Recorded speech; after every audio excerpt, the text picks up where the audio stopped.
Salut les Blaugrana, ça va encore les gars? Nouvelle vidéo actualité. Abdé serait poussé vers la sortie et énormément courtisé, que ce soit du côté de la Serie A, de la Première Ligue ou encore même de la Bundesliga. On va en discuter durant cette vidéo actualité. On a quelques informations au sujet de Cancelo qui apparemment attendrait que le feu vert pour voyager du côté de Barcelone. On se retrouve donc, comme je l'ai dit juste avant, pour une nouvelle vidéo où on va partir ensemble pour un rapide tour de presse du côté de la Catalogne. On va pas perdre de temps et se lancer directement dans le bain. Non, en réalité, excusez-moi, on va perdre du temps. Juste avant, j'aimerais faire une parenthèse sur la polémique qu'il y a actuellement autour de Lewandowski. Sérieusement les gars, oui, Ferran Torres, il commence à sortir la tête de l'eau, il a mis son petit but, il a fait une pré-saison intéressante, mais sérieusement les gars, arrêtez de délirer. De là à l'imposer à la place de Lewandowski, mais soyons sérieux 2 minutes, arrêtez de délirer en fait. On a longtemps reproché à Xavi de tuer les joueurs, de ne pas leur faire assez confiance. Imaginez la confiance de Lewandowski si Xavi venait à faire ça. Imaginez juste, sous prétexte qu'il a fait une pré-saison acceptable, plus il a mis un but en Liga sur les 2 premiers matchs de Liga, et bien Lewandowski se retrouve sur le banc au profit de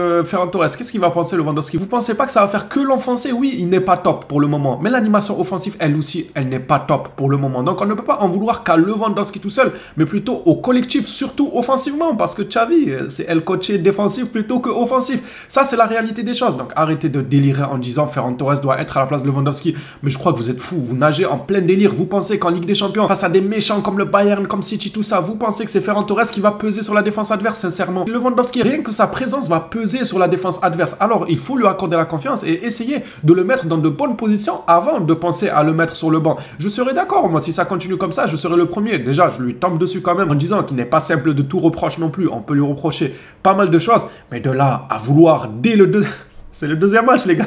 Le deuxième match de la Liga, vous voulez le mettre sur le banc parce que l'animation offensive, elle est dégueulasse. Parce que le gars, dès qu'il tourne la tête, il voit un milieu de terrain à ses côtés au lieu d'un ailier qui a les automatismes d'un ailier qui va combiner avec lui comme un ailier, faire des appels de balles comme un ailier, ainsi de suite. Le gars, il joue avec 2 attaquants. Lui et un autre attaquant, ils sont à peine 2 devant. Ils sont esselés. Voyons voir comment la situation évolue si Xavi arrive à soigner l'animation offensive de son équipe. Et ensuite, on pourra parler de oui, Lewandowski va sur le banc ou autre. Pour le moment, vous vous précipitez trop. Vous nagez en plein délire. Si vous pensez que c'est Ferran Torres qui va peser sur la défense de Manchester City, mais vous nagez en plein délire. Mais bon, c'est pas grave. Encore une fois, j'apporte juste mon avis. Je respecte le vôtre. Il n'y a aucun souci si vous pensez ça, même si pour moi, du coup, vous nagez en plein délire. Pour vous, de votre côté, vous avez le droit de dire la même chose. Peut-être que pour vous, je nage en plein délire, mais je l'accepte. D'ailleurs, l'eau, elle est plutôt bonne, les gars. Dans mon délire à moi, l'eau, elle est plutôt bonne. Je vous mens pas, donc je vais continuer à nager dans ce délire-là. Allez, commençons cette vidéo actualité avec l'adulte bébé. Oui, c'est comme ça que je l'appelle, Marcos Alonso maintenant. Pour moi, c'est un adulte bébé parce qu'il a une tête de bébé, en fait. Je sais pas. À chaque fois que je vois sa tête, on dirait un bébé. On dirait il a 2 ans et demi. On dirait un enfant dans le corps d'un adulte. C'est le premier adulte enfant au monde.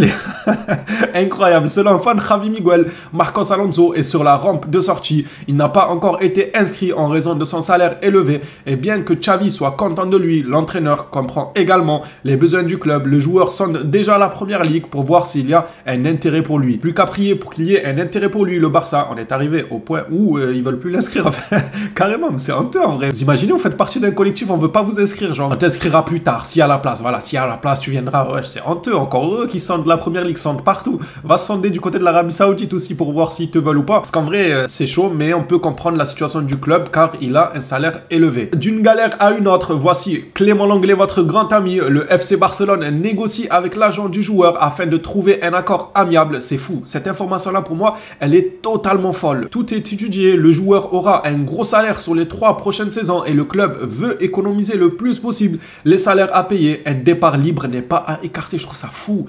On n'arrive tellement pas à vendre qu'un joueur comme Clément Lenglet, on le lâche libre. Non pas que c'est un top défenseur, mais quand même, le gars du côté de Tottenham, il fait pas non plus le pire prêt de sa vie. D'ailleurs, Tottenham, ils étaient plutôt OK pour le garder. Ils ne voulaient juste pas débourser 15 millions, mais ils étaient plutôt OK pour le garder dans leur effectif. C'est pas pour rien. Le joueur, il n'a pas non plus 45 ans. Il lui reste encore de belles années devant lui. On n'arrive même pas à le vendre jusqu'à devoir casser son contrat. Mais je vous ai dit, sur ce dossier-là, Tottenham l'emporteront haut la main. Ils ont patienté, ils sont restés dans leur coin. Ils ont dit, nous, écoutez, on met pas 15 millions. Dans tous les cas, on sait que vous voulez vous en débarrasser.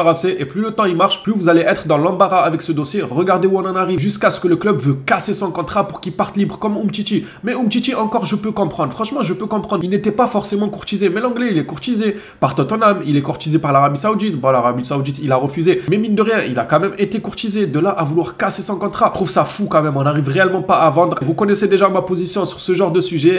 On n'a pas forcément le choix. J'aimerais bien dire que le Barça ne sait pas vendre. Mais c'est faux. La réalité ce n'est pas ça. La réalité elle est autre. C'est que que les clubs savent dans quelle situation on se trouve. Et t'as beau être le meilleur vendeur au monde, si les gens autour, ils savent que c'est dur pour toi, que tu dois t'en débarrasser, va négocier, va taper du poing sur la table et dire non, moi je veux 15 millions pour l'année. Jamais de la vie. Ils vont te regarder autour, ils vont te dire t'es bête ou t'es bête, tu dois t'en débarrasser. Nous, on te l'achète pas, bah t'es foutu. De ce fait, je peux pas totalement me permettre de blâmer le Barça et dire qu'ils ne peuvent pas vendre comme je l'avais fait avec Kessié. Avec Kessié, moi, ça m'avait dégoûté. Il est parti pour un prix dérisoire, mais c'est compliqué. Franchement, avec du recul, c'est compliqué pour le FC Barcelone, même si, pour le coup, le dossier Kessié, ça m'avait grave dégoûté. On l'a lâché pour quelques pommes de terre, c'est pas sérieux, alors que le gars, il a une valeur marchande bien plus élevée. Et passant à Abdé maintenant, selon Gérard Romero, un club d'Italie est prêt à payer 20 millions pour Abdé. D'autres clubs de première ligue, eux, seraient prêts à payer apparemment aux alentours des 25 millions. Maintenant, je vous adresse une question directement. J'attends vos retours dans les commentaires. Abdé pour 20 millions, vous le lâchez ou pas? Alors moi, j'aimerais en tirer un peu plus, mais encore une fois, ils savent qu'on doit se séparer de pas mal de joueurs pour le fair play financier, donc on n'est pas en position de force dans les négociations, malheureusement.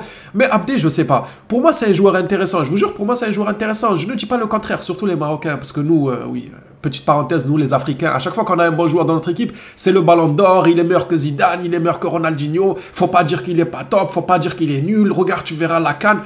Je sais pas pourquoi les Africains on est comme ça, c'est vrai, je parle pour tout le monde, hein, que ce soit Algérien, Sénégalais, Ghanéen, Marocain, Tunisien, on aime trop ça. À chaque fois qu'il y a un joueur qui sort un peu du lot, bah ça y est, c'est le meilleur joueur au monde, après lui, faut plus parler. Non les frères, faut tempérer un peu, je dis ça parce que ce que je vais dire envers Abdé, ça va pas plaire à tout le monde, peut-être principalement les Marocains ou peut-être même d'autres personnes qui supportent le FC Barcelone.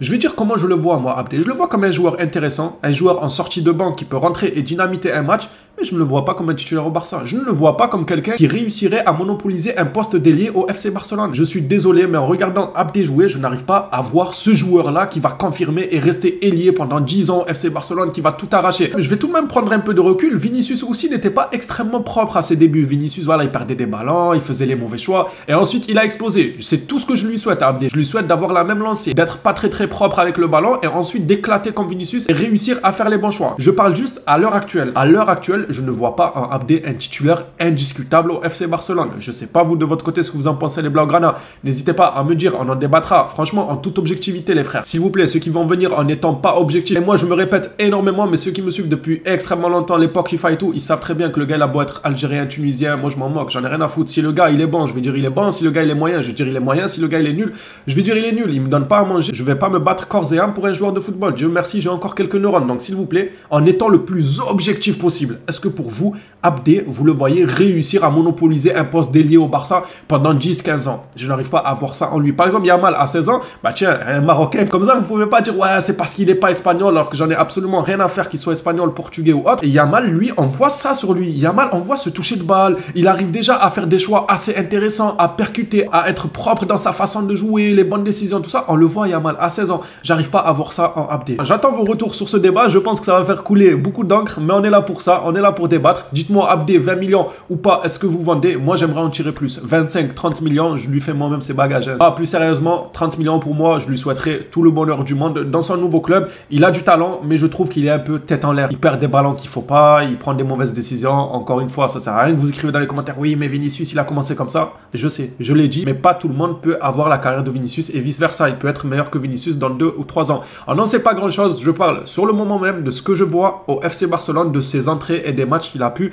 disputer et du joueur, comment je le vois sur le terrain. Voilà, c'est tout les gars. J'attends vos retours dans les commentaires. On en discutera sans souci. Passons maintenant à une information toujours sur Abdé. Xavi Alonso veut Abdé pour le Bayer Leverkusen. Il est courtisé même du côté de la Bundesliga. Pour dire, je ne dis pas que c'est un joueur mauvais, un joueur nul et tout. La preuve, il est courtisé en Serie A, Bundesliga, Première Ligue. C'est que le joueur se défend bien quand même. Hein. Je ne dis pas qu'il est nul, loin de là les frères. Reprenons, Xavi Alonso veut Abdé pour le Bayer Leverkusen. Abdé ne veut pas aller en Première Ligue. Malgré l'intérêt des clubs anglais, il préfère rester en Espagne ou aller en Allemagne. Osasuna, le Betis s'intéresse à lui que s'il s'agit d'un prêt. Je pense que le Barça, ça les arrangera plus une vente dans la situation où on est. Après, on ne sait jamais si Osasuna et le Betis prennent en charge son salaire, ça peut aider le Barça justement à l'envoyer pour qu'il engrange des minutes de temps de jeu et d'un autre côté, bah, ils n'aient pas à payer son salaire. Ça peut être intéressant en réalité. Comme ça, on ne le vend pas et si jamais il explose dans un autre club, on va regretter. Si on le vend pour 20-25 millions et qu'il explose ailleurs, on va se dire, ouais, il y a 1-2 saisons, c'était un joueur du Barça quand même et maintenant il est en train de tout arracher dans un autre club.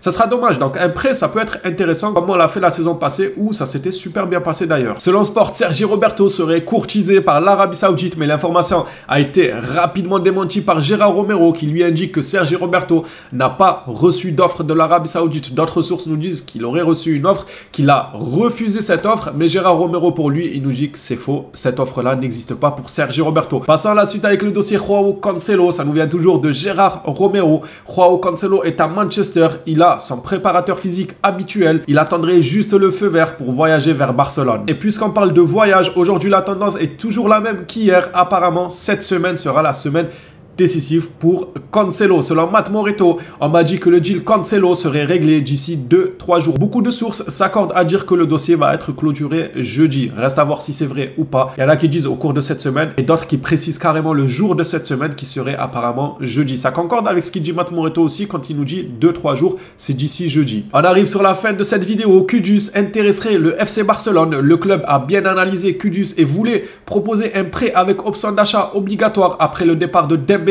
Ils suivent sa situation. Le Barça observe sa situation et pourrait revenir à la charge lors des prochaines saisons s'il ne quitte pas l'Ajax cet été. Pour mettre un terme à cette vidéo actualité, on va finir par une nouvelle qui fait extrêmement plaisir. Ça concerne Vitor Roque cette saison. Vitor Roque a joué 39 matchs pour 18 buts et 8 passes décisives. Je trouve ça excellent, surtout que son équipe n'est pas l'équipe qui domine dans son championnat. Franchement, il est dans le ventre mou. L'équipe, il s'en bof. Le gars, il touche 5 ballons par match. Sincèrement, je blague même pas. Il touche 5-6 ballons par match. Il arrive à avoir des stats comme ça. Qu'est-ce que ça sera? Ah ouais, non. Avec Xavi, ça peut être compliqué quand même. Avec Xavi, là, qui prend le football défensif plus qu'offensif. Je sais pas s'il en sortira. Mais qu'est-ce que ça sera dans un FC Barcelone qui monopolise le ballon et qui joue beaucoup pour l'attaque et qui sont extrêmement offensifs dans un monde où Xavi se réveille et veut jouer un football un peu plus offensif. Elle est loin à l'époque où, quand je me posais devant un match du Barça, je savais que j'allais me régaler. Je savais que c'était 3 buts minimum. 3 buts minimum par match. 3, 4 buts, 5 buts, 6-0. Ça fait combien de temps qu'on n'a pas vu le Barça gagner 6-0, sincèrement? Essayez de vous rappeler de la dernière victoire du Barça, 6-0. Quand c'était un football fluide, un football qu'on aimait voir, un football offensif. Et elle se fait loin cette époque. J'espère que Xavi va se réveiller. Mais voilà, je voulais finir sur cette petite note-là de Vitor Roque, que je trouve très très impressionnant dans une équipe qui ne joue pas forcément au football. Les gars, ils dominent pas du tout son équipe. Ils sont à la ramasse et c'est lui qui les maintient en vie. Les Blaugrana, cette vidéo actualité est terminée. N'hésitez pas à donner votre avis dans les commentaires. Qu'est-ce que vous avez pensé de l'actualité d'aujourd'hui? Qu'en pensez-vous d'une vente de Abdé et tout ce qu'on a détalé au cours de la vidéo? N'hésitez pas à participer dans les débats et avec des arguments, toujours comme d'habitude. Je le dis souvent, mais c'est super important de comprendre vos arguments sur le pourquoi vous avez ce genre d'avis. C'est super important. Voilà les Blaugrana, on s'attrape à la prochaine vidéo sur le FC Barcelone. D'ici là, prenez soin de vous les phénomènes.